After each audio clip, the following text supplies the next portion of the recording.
और वो युद्ध कर रहे हैं। ठीक है, ठीक है, तो आगे बढ़ते हैं प्रवचन की ओर।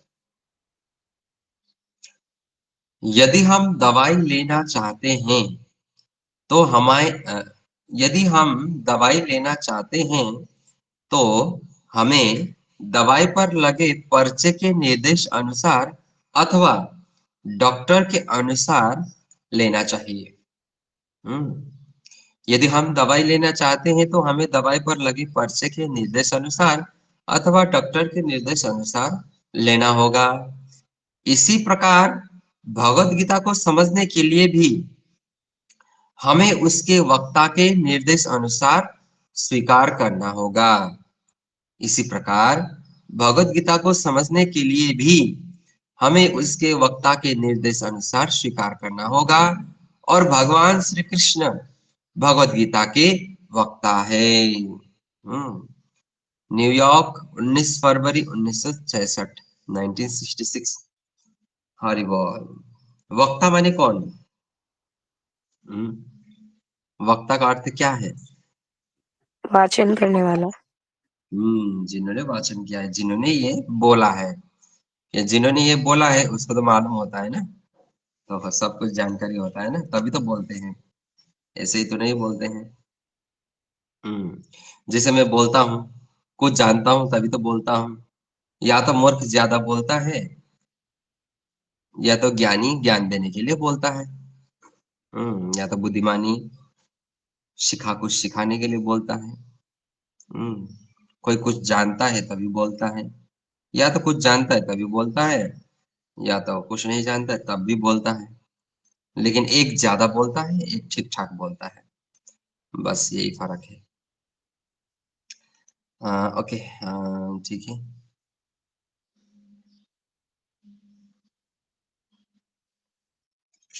ओके,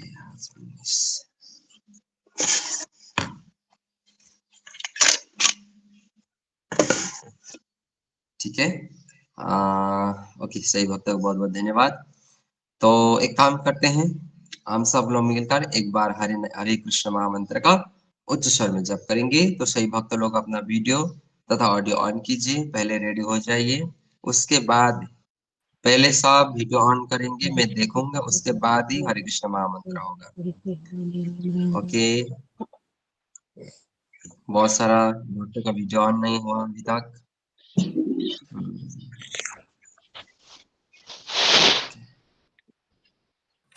ठीक है, रेडी? हरे कृष्णा हरे कृष्णा कृष्णा कृष्णा कृष्णा हरे हरे राम राम राम हरे हरे। अनंत कोटि वैष्णव वृंद की जय सद्गुरु श्रील प्रभुपाद की जय। जय पतित पावन गुरु महाराज की जय। जय आज के भगवत गीता क्लास ऑनलाइन भक्त वृंद की जय। जय साई गौर प्रेमानंदे हरि हरि बोल। ठीक है, सही भक्तों को बहुत बहुत धन्यवाद। तो अभी अपना वीडियो तथा ऑडियो ऑफ कर सकते हैं, आपका इच्छा है। ऑडियो तो ऑफ करना ही पड़ेगा क्योंकि अभी ऑडियो ऑन करने का बारी मेरा है। तो अभी हमारे पास 6:08 हो चुका है। तो हमारे पास आज थोड़ा समय ज्यादा है, 52 मिनट है, 52 मिनट हमारे पास है। तो मैं चाहता हूँ 52 मिनट के लिए आप लोग अपना दुकान मुझे दे दीजिए और अपना दुकान बंद कर लीजिए। अगर ये 52 मिनट हम लोगों ने भागवत कथा श्रवण करने में नहीं दिया तो क्या दिया? अभी अभी अभी मैंने वो भजन आप लोगों ने सुना होगा, बंगाली भजन था, इतना हेवी लिरिक्स है उस भजन का। वहां पर बोलते हैं, भजो रे भजो आमार मन, भजो रे भजो आमार मूढ़ मन। बोलते फिर बोलते हैं, भजो रे भजो आमार अवध मन। अवध माने पागल, पागल मन। भजन बिना गति नहीं, भजन बिना गति नहीं, भजन बिना गति नहीं। ठीक है।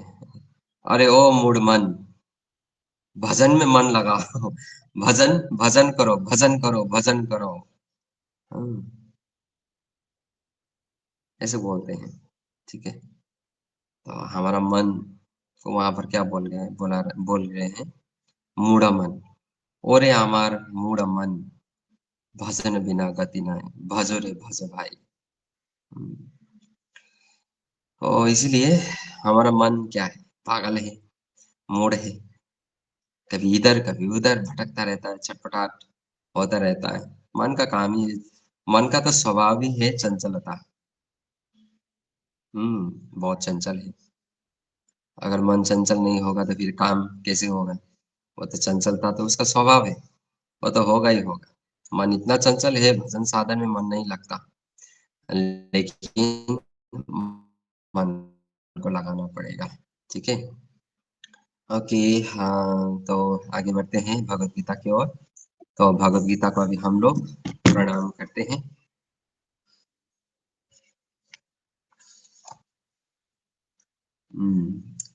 तो सही भक्त लोग अपना भगवत गीता निकालिए, अपने सामने रखिए और भगवत गीता संपूर्ण शास्त्र और भगवान को हम लोग एक बार फिर से प्रणति निवेदन करते हैं। तो सही भक्त लोग मेरे पीछे पीछे उच्चारण कीजिए। ओम नमो भगवते वासुदेवाय। ओम नमो वासुदेवाय। ओम नमो भगवते वासुदेवाय। ओम नमो भगवते वासुदेवाय। ओम नमो भगवते वासुदेवाय। ओम नमो भगवते वासुदेवाय। ठीक है। नारायणं नमस्कृतं नरं चैव नरोत्तमं देवीं सरस्वती व्यासं ततो जयमुदीरये। नष्टप्रायेषु अभद्रेषु नित्यं भागवत सेवया भगवती उत्तम श्लोकी भक्ति भक्ति नष्टकी। हरे कृष्ण। ओके, तो सबसे पहली बात ये है, शिक्षा ज्ञान एक ऐसा चीज है जो व्यक्ति को महान भी बना सकता है, इस संसार का सबसे बड़ा महान व्यक्ति भी बना सकता है, और इस संसार का सबसे बड़ा महान मूर्ख भी बना सकता है। क्यों? उसमें दो प्रमुख कारण होता है। पहला, कि हम किससे शिक्षा ले रहे हैं, और दूसरा, किस बात की शिक्षा ले रहे हैं। ठीक है, तो मूर्ख कौन और ज्ञानी कौन, इसका परिभाषा अगर मैं आप लोगों को एकदम सिंपल तरीके से समझ कि मूर्ख कौन और ज्ञानी कौन, तो हम लोग सोचते हैं जो कुछ नहीं जानता, पागल, पागल को मूर्ख बोलते हैं, है ना? जो कुछ नहीं जानता, चीजें को एज इट इज नहीं जानता, ऐसा बहुत कुछ मूर्ख का हम लोग, जब कोई काम ढंग से नहीं करता है तो हम लोग मूर्ख बोलते हैं। नहीं, असली में या असल में मूर्ख है कौन? तो अच्छा, ओके, श्रुति ट्राई करेगी, बोलो। अच्छी बात है। प्रभु, मूर्ख वो है जो अपने आप को शरीर मान के शरीर के लिए हम्म, कार्य करता है और शरीर के मतलब अपने इंद्रियों को सुख पहुंचाने के लिए भोग करता है। हरि बोल। ओके, तो ज्ञानी कौन? जो अपने आप को शरीर ना समझ के अपने आप को आत्मा समझता है, अपने आप को भगवान का नित्य दास समझ के भगवान की सेवा में अपने आप को लगाता है। मैंने ये लिखा भी था आप लोगों को पहले, ज्ञानी कौन मूर्ख कौन। तो अभी इसको और ये उद्धव जी महाराज और भगवान श्री कृष्ण के बीच के संवाद जब होता है तो उद्धव जी पूछते हैं कि प्रभु, इस संसार के सबसे बुद्धिमानी व्यक्ति कौन और इस संसार का सबसे बड़ा मूर्ख कौन? तो उसमें भगवान श्री कृष्ण ये उत्तर देते हैं जो अभी श्रुति ने बताया। अभी इसको और सिंपल कर देता हूं मैं। कि इस संसार में सबसे बड़ा मूर्ख कौन? एकदम सिंपल तरीके से समझना है, और वो क्या है? देखिए, इस संसार में हर एक व्यक्ति को देखिए, हर कोई जानता है कि मुझे एक दिन मरना है। ये शरीर कुछ भी नहीं। हाँ, जीव हत्या करना पाप है, चोरी करना पाप है, किसी का संपत्ति हड़पना पाप है, ईर्ष्या करना पाप है, किसी को गाली देना पाप है, ये अभद्रता है, हर कोई जानता है। नशा करना पाप है, जुआ खेलना पाप है, किसी का स्त्री हरण करना पाप है, हर कोई जानता है, फिर भी कर रहा है। हुँ, फिर भी कर रहा है। तो मूर्ख कौन? जो सब कुछ जानते हुए भी जो सब कुछ जानते हुए भी अनजान बनकर कार्य करता है ना, वो है असली मूर्ख। वो सब कुछ जानता है, फिर भी करता है। इस तरीके से करता है कि नहीं, मुझे तो पता ही नहीं था इसके बारे में। वो है मूर्ख।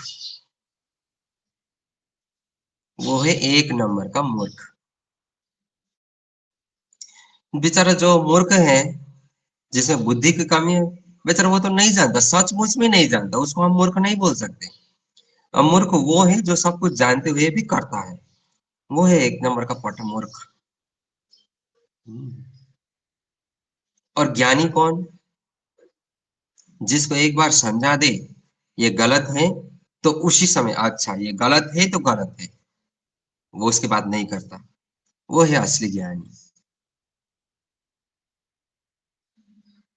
तो जैसे कि आज के प्रवचन आया, इसलिए मैंने आप लोगों को ये चीज समझाया कि वक्ता के अनुसार हमें पालन करना चाहिए, या स्वीकार करना चाहिए। वक्ता कौन है? कृष्ण।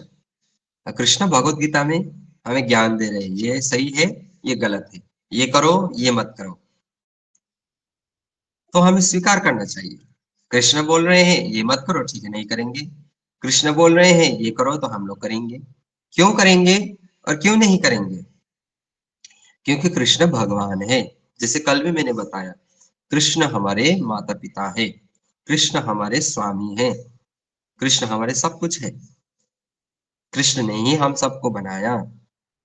हमारा अस्तित्व कृष्ण से है। ओके। अगर हम अपने माता पिता की बात नहीं मानेंगे, स्वामी का बात नहीं मानेंगे, तो इसमें घाटा किसका है? हमारा ही है। इससे मूर्खता किसका है? हमारा ही है। इसे तो मूर्खता से भी ऊपर धृष्टता बोलना चाहिए, और भी डेंजर। जिन्होंने हम सबको बनाया, क्या खाना है, क्या पीना है, कैसे सोना है, कैसे जागना है, कैसे जीवन जीना है, सब कुछ सिखाया है भगवत गीता में। उसके हिसाब से नहीं चलेंगे तो हमसे बड़ा मूर्ख कौन? तो इस संसार में हर कोई जो अपने आप को सबसे बड़ा ज्ञानी मानता है, जो आपको अपने आप को सबसे बड़ा बुद्धिजीवी मानता है, असल में वो सबसे बड़ा मूर्ख है। सबसे बड़ा मूर्ख। कोई हजारों करोड़ों का मालिक है, इतना बड़ा बड़ा बिजनेस एम्पायर खड़ा करके रखा है शरीर के लिए, इतना ज्यादा धन का क्या आवश्यकता, फिर भी कर रहे हैं। वो जानते हैं, लेकिन फिर भी मूर्ख की तरह काम कर रहे हैं। उससे जितना ज्यादा कलयुग में जो व्यक्ति जितना ज्यादा बुद्धिजीवी ज्ञानी मानता है अपने आप को, वही सबसे बड़ा मूर्ख है वास्तव में। समझना पड़ेगा इस बात का तात्पर्य मैं क्या बोल रहा हूँ। ठीक है। तो इसलिए शिक्षा ज्ञान हमें जहां से मिले वहीं से ले लेना चाहिए, समय नहीं गंवाना चाहिए। जहां पर शिक्षा ज्ञान मिल रहा हो वहां पर हमें शिक्षा ज्ञान ले लेना चाहिए। लेकिन हाँ, नास्तिकों को छोड़कर बाकी सब से हम लोग ज्ञान ले सकते हैं, शिक्षा ले सकते हैं। इन लोगों का बात सुनेंगे तो हम लोग तो मूर्ख तो नहीं, अधम बन जाएंगे। अधम, नीच, दुराचारी, पापाचारी, निराचारी, व्यभिचारी, अत्याचारी, सब कुछ बन जाएंगे। तो ऐसा को बात नहीं सुनना चाहिए। बाकी आध्यात्मिक ज्ञान हमें जहाँ से मिले वहीं से ले लेना चाहिए। आध्यात्मिक हो, भौतिक ज्ञान हो, जी दोनों, इन दोनों की आवश्यकता है। जैसे मैंने कल आप लोग एक बच्चा का एग्जाम्पल दिया, उससे भी हमें शिक्षा मिलता है।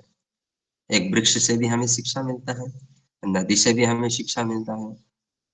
जैसे मैं हमेशा बोलता हूँ, नदी कभी अपना जो पानी है, जल, अपने आप में सीमित रखता है? नहीं। कोई उसको नदी का पानी में जाके नहाता है, कोई कपड़ा धोता है, कोई बर्तन मांजता है, कोई पीता है, बहुत सारे कार्य करता है। कोई घर बनाने में इस्तेमाल करता है। जैसे एक पुष्प अपने सुगंध को अपने में ही सीमित रखता है? नहीं, चारों ओर फैलाता है। मतलब प्रकृति हमें क्या सिखा रहा है? निस्वार्थ बनो। एक वृक्ष अपना फल, अपना छाया अपने में सीमित रखता है? नहीं, वो दूसरों को प्रदान करता है। एक वृक्ष फल तथा छाया दूसरों को प्रदान करता है। एक नदी अपना जल दूसरों को प्रदान करता है। वायु दूसरों को प्रदान करता है। सूर्य अपने प्रकाश दूसरों को प्रदान करता है। अपने में सीमित नहीं रखता। एक पुष्प अपनी सुगंध को दूसरों में अर्पित करता है। प्रकृति हमें हमेशा निस्वार्थ बनो यही सिखाता है। नहीं तो जो देंगे वही वापस आएगा। प्रकृति का यही काम है। हम प्रकृति का विनाश करेंगे, प्रकृति फिर हमारा क्या होगा? विनाशी हो जाएगा। ओके, प्रकृति का संरक्षण करेंगे, फिर हमारा खुद का संरक्षण हो जाएगा। तो अभी तो हर तरफ विनाशी विनाश, वृक्ष तो अभी बहुत मुश्किल से देख पाते हैं, है कि नहीं? कंस्ट्रक्शन के नाम पर डिस्ट्रक्शन हो रहा है हर तरफ। ठीक है, ओके, आगे बढ़ते हैं। ठीक है, तो शिक्षा कहाँ से लेना है और कहाँ से नहीं लेना है, इसके बारे में मैंने आप लोगों को बताया। ज्ञानी कौन, मूर्ख कौन, बताया। तो आप लोग ऐसा मूर्ख मत बनिए, सब कुछ जानते हैं हम लोग। यहाँ पर भगवत गीता का जो बात है, ये कोई नई बात नहीं है। भगवत गीता में जो कुछ लिखा है, ये पहले भी आप लोग जानते थे, भगवत गीता पढ़ने से पहले भी। हाँ, बहुत सारी जो चीज है, जो भगवत गीता पढ़ने के बाद समझ में आया, ओ अच्छा ऐसा है। लेकिन समझ में कैसे आया? क्योंकि हम पहले से ही जानते थे ये बात। जैसे जो भगवत गीता, आपके घर में बहुत सारे लोग हैं, पड़ोस आस पड़ोस में बहुत सारे लोग हैं, उन्होंने भगवत गीता नहीं पढ़ा है, लेकिन क्या बोलते हैं? कोई मरने के बाद उनकी आत्मा को शांति मिले, शरीर को शांति मिले, क्यों नहीं बोलते हैं? कार्ड छपवाते हैं, वहां पर भी उनकी आत्मा को चिर शांति मिले, ऐसे बोलते हैं, है कि नहीं? सुना है कि नहीं आप लोगों ने? हरि बोल। हरि बोल। ये सब कुछ हम लोग जानते हैं। ये कोई नया चीज नहीं है, भगवत गीता में कोई नया चीज नहीं है। लेकिन हम लोग इतना मूर्ख हैं, सब कुछ जानते हुए भी हम लोग अनजान बनते हैं। इसलिए भगवान थोड़ा, अरे भाई कब तक मूर्ख बनता रहेगा? इतना बड़ा मूर्ख है कि वही बात में फिर समझाने के लिए आना पड़ा है ना, समझाने के लिए फिर दोहरा रहा हूँ। तो इसलिए हमें थोड़ा समझना पड़ेगा। तो ठीक है, अभी देरी नहीं करेंगे, बहुत ज्यादा लेक्चर हो गया। ठीक है, कल हम लोगों ने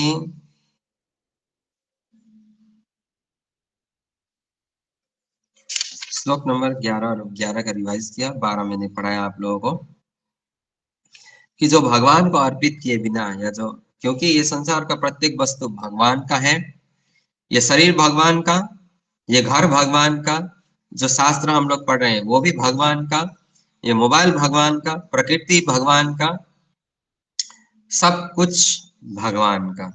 अहम सर्वस्य प्रभवो मत्त सर्व प्रवर्तते, प्रवर्तते। ये सब कुछ भगवान का। अहम सर्वस्य प्रभवो, प्रभवो यानी प्रभु, स्वामी। इस संसार में सर्वस्व जो कुछ भी है, सबका स्वामी भगवान श्री कृष्ण है। तो भगवान श्री कृष्ण का संपत्ति यदि हम उनको अर्पित किए बिना खुद इस्तेमाल करेंगे तो हम लोग तो एक नंबर का चोर हुआ। तो मैंने बोला था चोर ही बनना है हम लोगों को, क्योंकि हमारा स्वामी चोर है। माखन चोर है ना। भगवान गोपियों के घर में जाकर गोपियों का माखन चुराते थे, लेकिन वो माखन चुराते थे या माखन चुराने के बहाने से गोपियों का दिल चुराते थे। क्या चुराते थे? दिल। उनका हृदय चुराते थे। उनको इतना पसंद आता था। बाहर से एक्टिंग करते हैं, कृष्ण ने हमारे माखन चुराया, लेकिन जब चुराने के लिए नहीं जाते थे तो गोपीजन क्या करते थे? दरवाजा, खिड़की, अपने आंगन में वो माखन को खुला रख देते थे कि कृष्ण आएगा। कृष्ण क्यों नहीं आ रहा? कृष्ण ऐसे लीला करके, ऐसे क्यूट क्यूट स्वीट स्वीट हरकतें करके वो क्या करते थे? गोपियों के हृदय चुराते थे। माखन चुराना तो बहाना है। कृष्ण के घर में क्या माखन का कमी है जो दूसरे घर में चुराने के लिए जाएगा? नहीं, वो उनके हृदय चुराने के लिए जाते थे, और सांप का हृदय चुरा के उन्होंने बैठा था। और हमारा हृदय माखन की तरह कोमल होना चाहिए, ये कृष्ण हमें शिक्षा देते हैं। जब तक हमारा हृदय माखन जैसा कोमल नहीं होगा, तो माखन जैसा कोमल कृष्ण को हम लोग कैसे धारण करके रखेंगे अपने हृदय में? कठोर, यदि हमारा हृदय वज्र के जैसा कठोर है, तो उस कठोर हृदय में कृष्ण कभी भी विराजमान नहीं होंगे। और हमारा तो जीवन का उद्देश्य है कि हमारे हृदय को ही वृंदावन बनाना, क्योंकि वृंदावनम परित्यज्य पद्मिकम न गच्छति। भगवान वृंदावन को छोड़कर एक कदम भी इधर उधर नहीं हिलते डुलते। तो अपने हृदय को वृंदावन बनाना पड़ेगा, और हृदय को वृंदावन बनाने के लिए अपने हृदय को माखन जैसा कोमल बनाना पड़ेगा। और हमारा हृदय माखन जैसा कोमल कैसे होगा? जब हमारे हृदय में किसी भी प्रकार का स्वार्थ भावना नहीं होगा। स्वार्थी मन बहुत कठोर होता है और निस्वार्थ मन बहुत कोमल। समझा बात को? जिसका मन स्वार्थ से भरा है वो हृदय वज्र का जैसा कठोर होता है। हम्म। कृष्ण जब गाय चरा के आते थे तो गोपीजन को अपने सीने में पीड़ा होता था। क्यों? ये मेरे स्तन का क्या काम, ये मेरे छाती का क्या काम, जो ये कृष्ण अपने खाली पांव इतने ये खाली जमीन पर चल रहा है। ये जमीन इतना कठोर है, कृष्ण का चरण इतना कोमल है। कहीं इसको चोट ना आ जाए, मेरे प्रभु को चोट ना आ जाए। ना कोमल, निस्वार्थ मन कोमल होता है और स्वार्थ मन बहुत कठोर। और ये वज्र जैसा कठोर मन में कृष्ण कभी विराजमान नहीं होंगे। अपने हृदय को कोमल बनाना पड़ेगा। कोमल हृदय में ही कृष्ण विराजमान हो सकते हैं, क्योंकि कृष्ण इतना कोमल है। कैसे? कितना कोमल? माखन की तरह कोमल। कितना मुलायम होता है माखन, जैसे साबुन का फीस लीजिए तो कैसे फिसल जाता है, इतना कोमल है कृष्ण, इतना कोमल। तो सोचिए उनका स्किन कितना सॉफ्ट होगा, उनका पैर। हमें समझना पड़ेगा इस बात को। ओके, समझा बात भक्त लोग?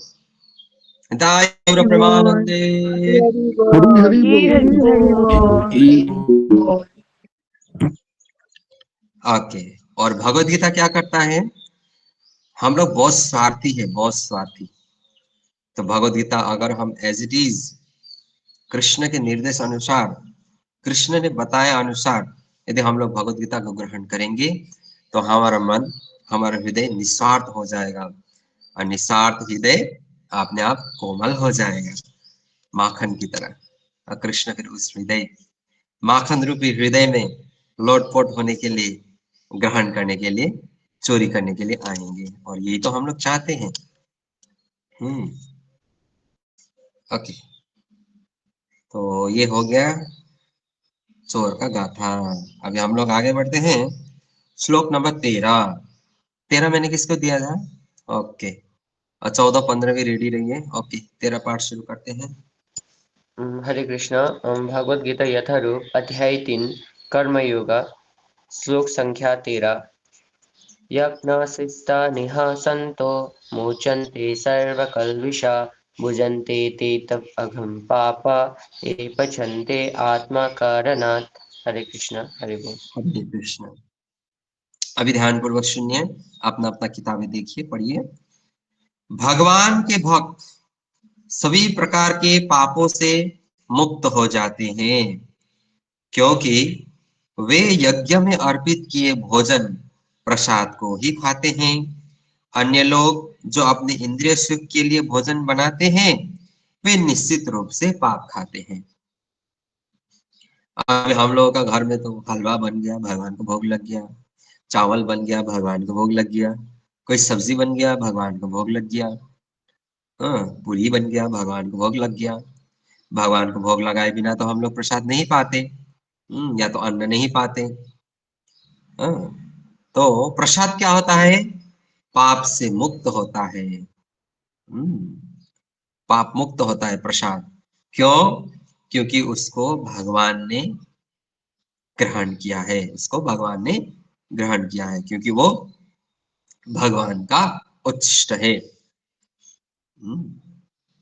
और भगवान का उच्छिष्ट क्या होता है? प्रसाद होता है। और प्रसाद पाप रहित होता है। और जब भगवान कृष्ण को भोग लगाए बिना पाता है, वो क्या है? वो पाप है। वो पाप ही पकाता है और पाप ही खाता है। जैसे कि आज के प्रवचन में हम लोगों ने जाना कि भगवान ने ये भगवद गीता बोला है।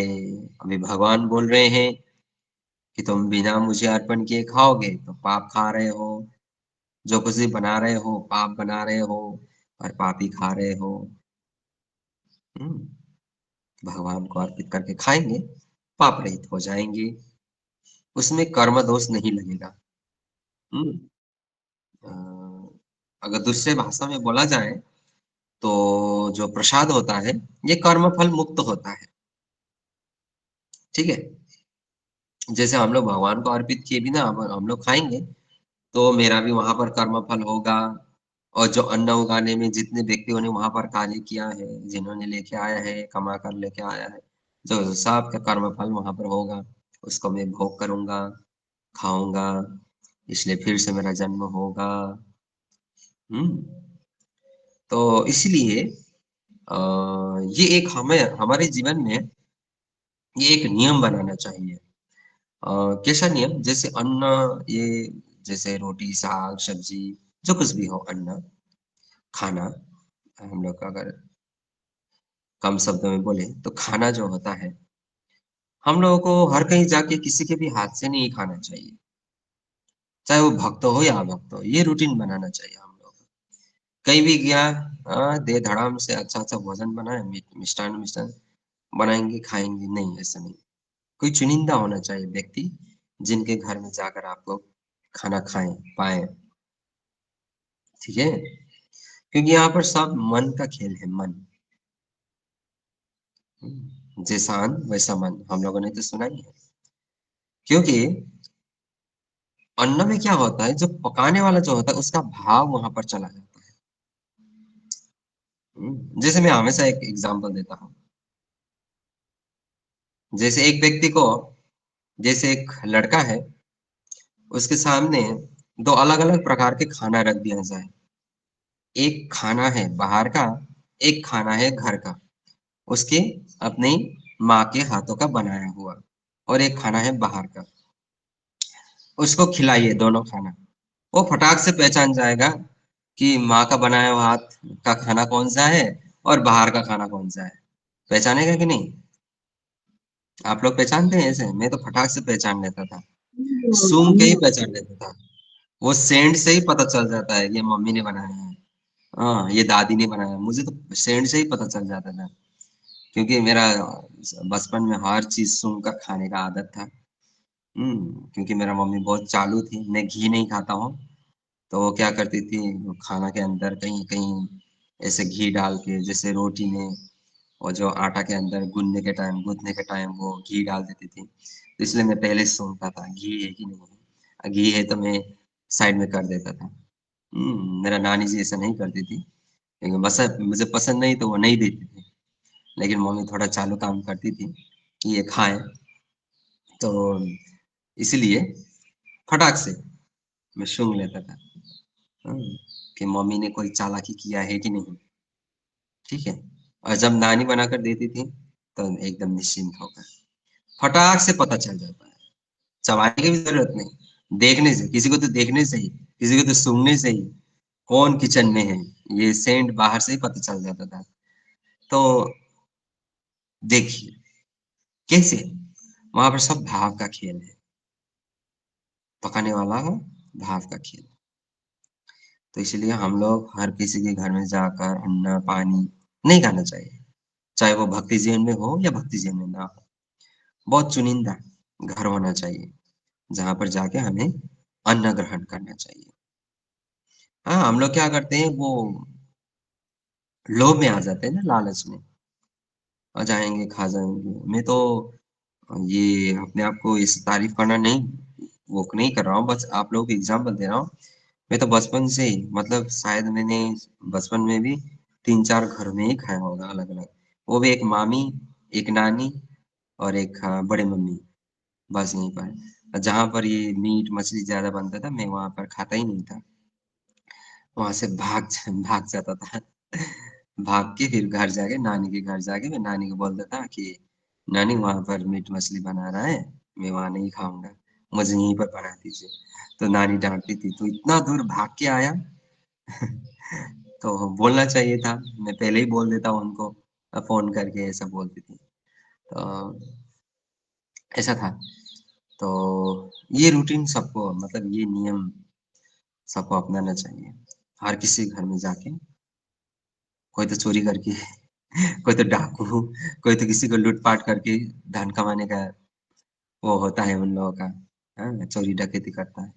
खा लिया, तो हमारा मन भी थोड़ा-थोड़ा आस्ते-आस्ते भी वैसे ही प्रवृत्ति का हो जाएगा, ठीक है?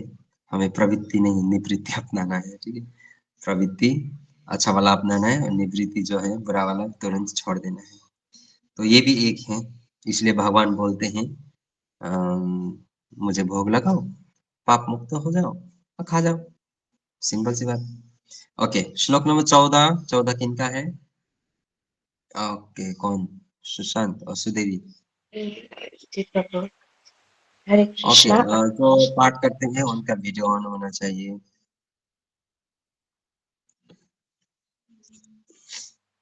हरे कृष्णा, आप सभी को मेरा प्रणाम। Bhagavad Gita as it is, chapter 3, text 14। आनंद भवन्ति भूतानि प्रजन्यत अन्य संभवः यज्ञात् भवति पर्जन्यो यज्ञा कर्मा समुद्भवः। हरे कृष्णा। हरे कृष्ण। ओके, सारे प्राणी ध्यान पूर्वक सुनिए, सारे प्राणी अन्न पर आश्रित है जो वर्षा से उत्पन्न होता है। वर्षा यज्ञ संपन्न करने से होती है और यज्ञ नियत कर्मों से उत्पन्न होता है। परमेश्वर जो यज्ञ पुरुष अथवा समस्त यज्ञों के भोक्ता कहलाते हैं, सभी देवताओं के स्वामी हैं और जिस प्रकार शरीर के अंग पूरे शरीर की सेवा करता है, उसी तरह सारे देवता उनकी सेवा करता है। इंद्र, चंद्र तथा वरुण जैसे देवता भगवान द्वारा नियुक्त अधिकारी है, जो सांसारिक कार्यों की देखरेख करते हैं। सारे वेद इन देवताओं को प्रसन्न करने के लिए यज्ञों का निर्देश करते हैं, जिससे वे अन्न उत्पादन के लिए प्रचुर वायु, प्रकाश तथा जल प्रदान करें। जब कृष्ण की पूजा की जाती है तो अनेक अंग स्वरूप देवताओं की भी स्वतः पूजा हो जाती है। अतः देवताओं की अलग से पूजा करने की आवश्यकता नहीं होती।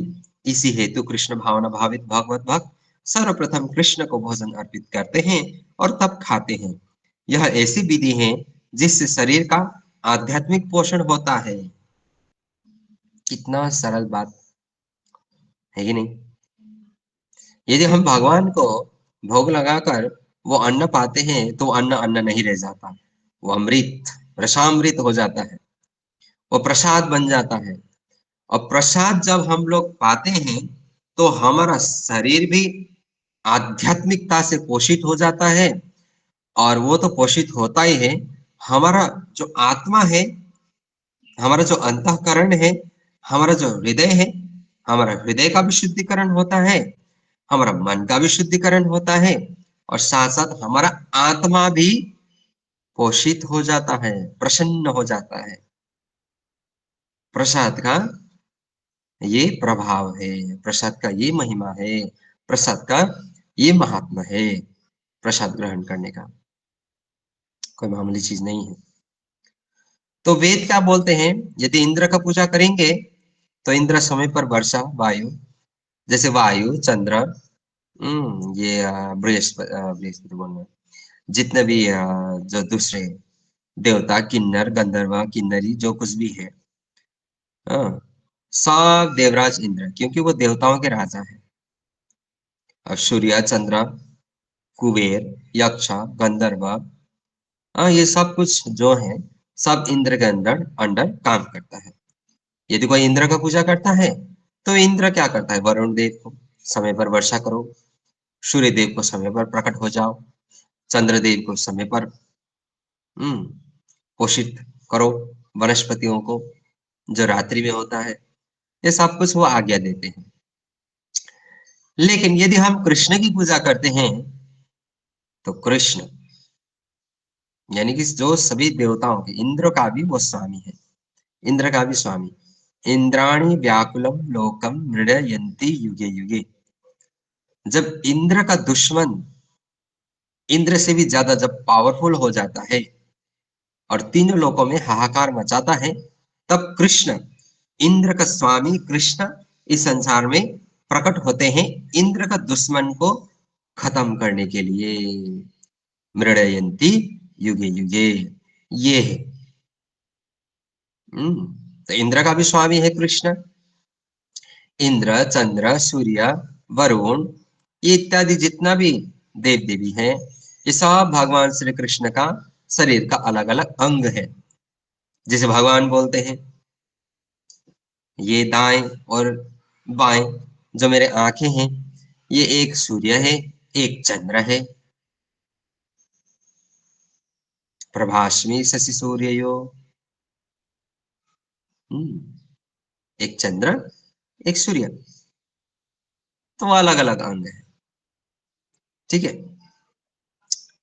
तो यदि हम कृष्ण की पूजा करते हैं तो सारा शरीर का अंग किसके लिए काम करता है? शरीर के लिए काम करता है,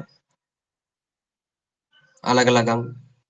तो इसी प्रकार से यदि हम कृष्ण की पूजा करते हैं, कृष्ण का भक्ति करते हैं, कृष्ण का आराधना करते हैं, कृष्ण का अर्चन करते हैं, कृष्ण का भजन साधन करते हैं, तो सब देवी देवताओं का एक साथ में पूजा हो जाता है। अलग से पूजा करने की आवश्यकता नहीं, अलग से स्तुतियां करने की आवश्यकता नहीं।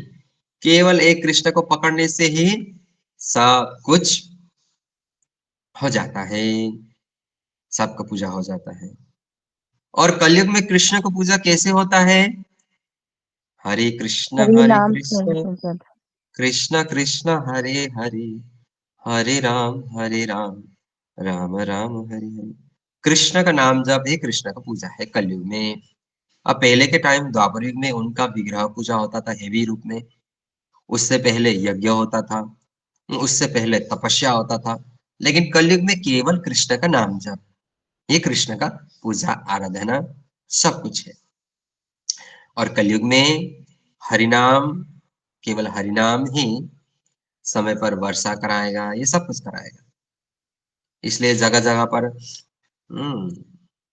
वर्षा नहीं होता, किसान को मुश्किल हो जाता है। क्यों? क्योंकि कलयुग में इसी चीज का कमी है, कृष्ण भक्ति। कहाँ हरिनाम करते हैं, कहाँ हरिनाम संकीर्तन निकालते हैं। जिसे मैंने बोला ना स्टार्टिंग में, मूड, मूर्ख। ओके। तो यही शिक्षा भगवान श्री कृष्ण ने अपने पिता नंद महाराज को भी दिया था। एक दिन जब वो सुबह उठे, सब लोग बिजी थे, यशोदा मैया भी बिजी, नंद महाराज भी बिजी। तो उनको गुस्सा आया, क्योंकि कृष्ण क्या है, सबको आकर्षित करने वाला। आज देखते हैं कृष्ण को छोड़कर हर कोई अपने आप में बिजी है, कोई कृष्ण कृष्ण नहीं बोल रहा है, बाकी दिन में कृष्ण कृष्ण कृष्ण कृष्ण लाला लाला बोलते रहते हैं। आज तो भाव दिखा रहे हैं सब लोग। कृष्ण को गुस्सा आया, क्योंकि कृष्ण क्या है, एक नंबर का, वो क्या है, अटेंशन सीकर है, सबका अटेंशन पाना चाहते हैं। अब वो यही ऐसे सर्वाकर्षक आकर्षित, सबको अपनी तरफ आकर्षित करने वाला। आज का दिन आकर्षित नहीं हुआ कोई भी, मैया को बुलाता है, मैया भी आए, लल्ला मैं थोड़ा बिजी हूँ अभी। नंद महाराज के पास जाते हैं, बाबा क्या हो रहा है, महाराज बोलते हैं अभी मेरे पास टाइम नहीं है, तुम जाओ खेलो। फिर मैया के पास जाता है, मैया बोलते हैं लल्ला आज मेरा बहुत काम है, मुझे आज तंग मत करो। और गुस्सा आया, तो फिर उन्होंने क्या किया, गया, फिर बाद में उन्होंने नंद महाराज को पूछा, जबरदस्ती, एक बार नहीं दो बार नहीं, जब हद से ज्यादा उन्होंने पूछा, तो फिर नंद महाराज ने बोला कि इंद्र का पूजा होने वाला है। फिर पूछते हैं क्यों होने वाला है, बोलते हैं वर्षा के लिए होने वाला है। फिर बोलते हैं वर्षा के लिए क्यों करेंगी, क्योंकि वो अगर उनको प्रसन्न नहीं करेंगे तो वर्षा नहीं करेंगे। कृष्ण पूछते हैं क्यों नहीं करेंगे, उनका तो काम ही है वर्षा करना, उनको तो कार्य ही है वर्षा कराना टाइम टाइम पे। पूजा करेंगे तभी कराएंगे, पूजा नहीं करेंगे तभी नहीं कराएंगे। ये कैसा देवता है, ये तो देवता नहीं, ये तो व्यापारी है, ये तो व्यापार का लेन देन हो रहा है। आप पूजा करेंगे, प्रसन्न करेंगे, तभी जाके वो वर्षा करेंगे, ये तो व्यापार है, पूजा नहीं। तो फिर नंद महाराज ने बोला तो क्या करें, तुम ही बताओ, अब तुम ही ज्ञानी हो, इतना छोटा होकर ज्ञान दे रहे हो, तो तुम ही बताओ हम लोग का घर कैसे चलता है। नंद महाराज बोलते हैं दूध दही घी माखन से, वो कौन देती है, गौ माता देती है। और गौ माता को घास पोषण कहाँ से मिलता है, हरा भरा घास से। हरा भरा घास कहाँ से मिलता है, गोवर्धन पर्वत से, और गोवर्धन पर्वत की पूजा की जाए। तो कृष्ण ने फिर गोवर्धन पर्वत का पूजा कराया। गोवर्धन पर्वत कौन है, साक्षात भगवान श्री कृष्ण, कृष्ण से अलग नहीं है। वृंदावन में तीन अलग अलग प्रकार के पर्वत तीन अलग अलग प्रकार के हमारे देव, हाँ, प्रकट होकर आए हैं। एक गोवर्धन पर्वत साक्षात भगवान श्री हरि, और एक नंदगांव में, जो नंदगांव जो पर्वत है उसके ऊपर जो मंदिर है, साक्षात भगवान शिव जी। और एक गेवर वन में साक्षात ब्रह्मा जी। हर कोई क्यों आए हैं, साक्षात स्वयं भगवान कृष्ण भी, भगवान विष्णु भी आए हुए हैं पर्वत के रूप में। क्यों, तीनों ब्रह्मा विष्णु महेश तीनों आए हुए हैं पर्वत के रूप में। क्यों, श्रीमती राधिका रानी के जो सखी जन है, गोपियां, और स्वयं श्रीमती राधिका, उनकी चरण धूली पाने के लिए। ओके, तो ऐसे ही हमारे श्रीमती राधिका रानी, तो बोलिए श्रीमती राधा रानी की जय जय जय ठीक है।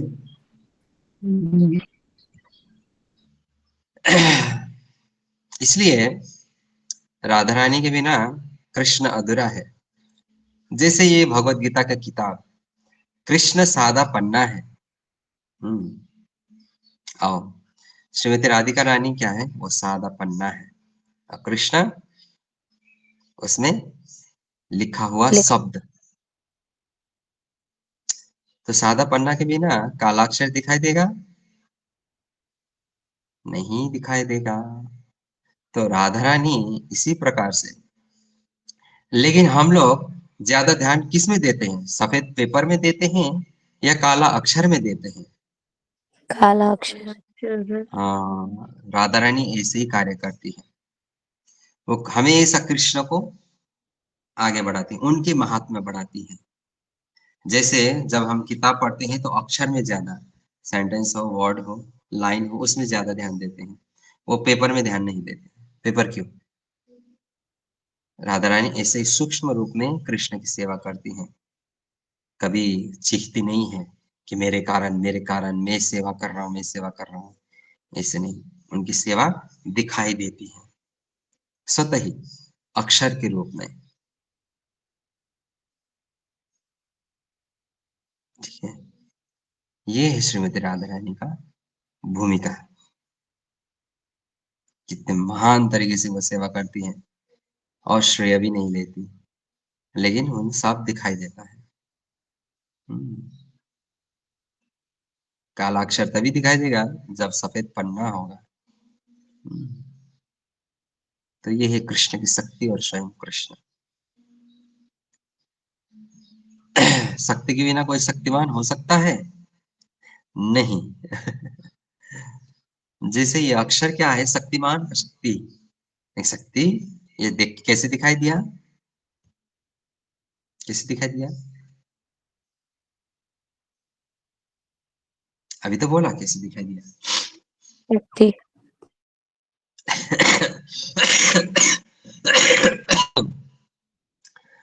तो हमें समझना पड़ेगा। ओके, तो आज का हमारा अंतिम श्लोक, श्लोक नंबर 15। 15 किन का है या मैंने नहीं दिया है? ओके, इतना लेट क्यों हाथ उठाती है? जल्दी जल्दी। हरे कृष्ण। श्रीमद् भगवद गीता यथारूप अध्याय 3 श्लोक संख्या 15। कर्मयोग। कर्म वर्मोद्भवं वृद्धि ब्रह्म अक्षर समुद्भवम् तस्मात् सर्वगतं ब्रह्म नित्यं यज्ञे प्रतिष्ठितम्। हरे कृष्ण। ओके, हरे कृष्ण। वेदों में नियमित कर्मों का विधान है और ये वेद साक्षात श्री भगवान कृष्ण परब्रह्म से प्रकट हुए हैं। फलतः सर्वव्यापी ब्रह्म यज्ञ कर्मों में सदा स्थित रहता है। ये इतना समझाने वाली बात नहीं है, ये तो मैंने समझा दिया अभी 2-3 दिनों से, हफ्ता दिन पहले से यही समझाते आ रहा था कि कर्म किए बिना हम लोग एक क्षण भी जीवित नहीं रह सकते। कर्म तो करना ही पड़ेगा। लेकिन यदि भगवान ने शास्त्र में जिस प्रकार का कर्म करने के लिए बोला गया है, अगर उस प्रकार का कर्म करेंगे तो क्या होगा? कल्याण। और उसके शास्त्र के विरुद्ध कर्म करेंगे तो दुर्गति। और शास्त्र के अनुसार कर्म करेंगे सदगति। अब ये भगवान फिर हम लोग के ऊपर छोड़ देते हैं कि तुम दुर्गति को प्राप्त करना चाहते हो या सदगति को प्राप्त करना चाहते हो। ओके, हरे कृष्णा। तो श्लोक नंबर 16 और जाते हैं। श्लोक नंबर 16 कौन पाठ करेंगे? अच्छा, मैं आज श्लोक दे देता हूँ, रुकिए। ठीक है, कौन कौन श्लोक पाठ करेंगे? आगे का, भविष्य का, कल का, परसों का, परसों का? थोड़ा हाथ उठाइए। ओके, हाँ, 16 पाठ करेंगे श्रुति माता जी। आज नहीं होगा, कल ही होगा। आज हम 15 में ही छोड़ देते हैं, ये 16 फिर अलग टॉपिक हो जाएगा। 16 कल पाठ करेंगी श्रुति माता जी, उसके बाद फिर प्रभु जी लेना पड़ेगा, सौरभ प्रभु जी। 18 समर नहीं, अनुराधा माता जी। 19 समर प्रभु जी। 20 भूमिका माता जी लेते हैं। 21 मीनू माता जी लेते हैं। 22 शिवानी माता जी। 22 23 ममता माता जी। 24 पल्लवी माता जी, 25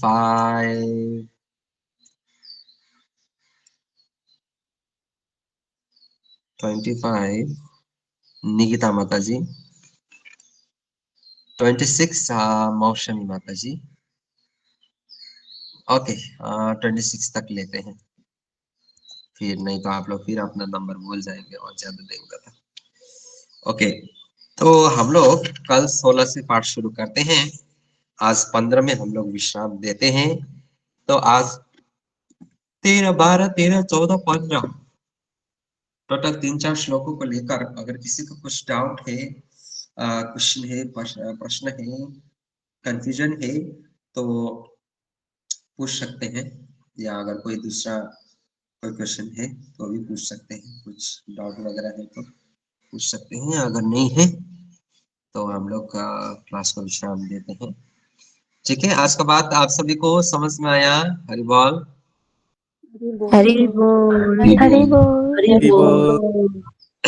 ओके, ठीक है, केवल प्रभु जी लोग हरि बोल बोलिए तो। दाई गौर प्रेमानंदे हरि बोल। ओके, मतलब समझ में आया प्रभु जी लोगों को? तब तो बढ़िया है, दूसरों को भी समझाना है। ठीक है, जैसे मैंने आज एक सफेद पन्ना और काला अक्षर का उदाहरण दिया। जैसे श्रीमती राधा रानी इस प्रकार से हमेशा कृष्ण का महात्मा बढ़ाते रहते हैं, लेकिन वो कभी भी श्रेय नहीं लेती। उसी प्रकार से हमें भी ऐसे ही सेवा करना है, श्रेय नहीं लेना है, गुप्त रूप में ही सेवा करना है। और इसलिए यहाँ पर बहुत सारे भक्त हैं और बहुत सारे ऑफलाइन ऑनलाइन दोनों भक्त मिलकर आप सभी भक्तों ने कीर्तन मेला के लिए बहुत योगदान दिया और आप लोगों ने मदद किया। इसलिए मैं चाहता हूँ कि हम लोग भी ऐसे ही बिना हल्ला खल्ला किए, आज शायद मैं जाऊंगा, आज नहीं तो कल सुबह जाऊंगा वो सेवा इकट्ठा करके देने के लिए। तो ओ हाँ हाँ हाँ, वो सौरभ भी बोल रहा था उस दिन, कलेक्ट कर रहा हूँ। ये पल्लवी या सौरभ क्या बोल रहा, उस दिन बोल रहा था। तो वो क्या हुआ, थोड़ा मुझे मैसेज करना। और आप सभी को बहुत बहुत धन्यवाद। मैं हमेशा बोलता हूँ, मेरे लिए 1 रुपया भी लाख रुपया बराबर है, 100 रुपया भी लाख रुपये बराबर है। जैसे मैं आप लोगों को हमेशा यही बात पढ़ाता हूँ, जिस व्यक्ति के पास पैसा नहीं होता उस व्यक्ति के पास आप जाकर 10 रुपया दे दीजिए तो उसके लिए वो पैसा कितना उस पैसा का कितना कीमत होता है। ऊपर से उस व्यक्ति को भूख लगा हो, जैसे 10 रुपये मिलेगा वो तुरंत जाकर कुछ ना कुछ खरीद के खाएगा। ये कि नहीं, इतना महत्व होता है। और मैं हमेशा ऐसा ही हमें महत्व रखना चाहिए। जो जिसका जितना सामर्थ्य है वो उतना ही देगा, दे रहा है, यही बड़ी बात है। लोग तो करोड़ों रुपया बैंक बैलेंस में रखकर भी नहीं देता है। वैष्णव के साथ दोना दोना बोलने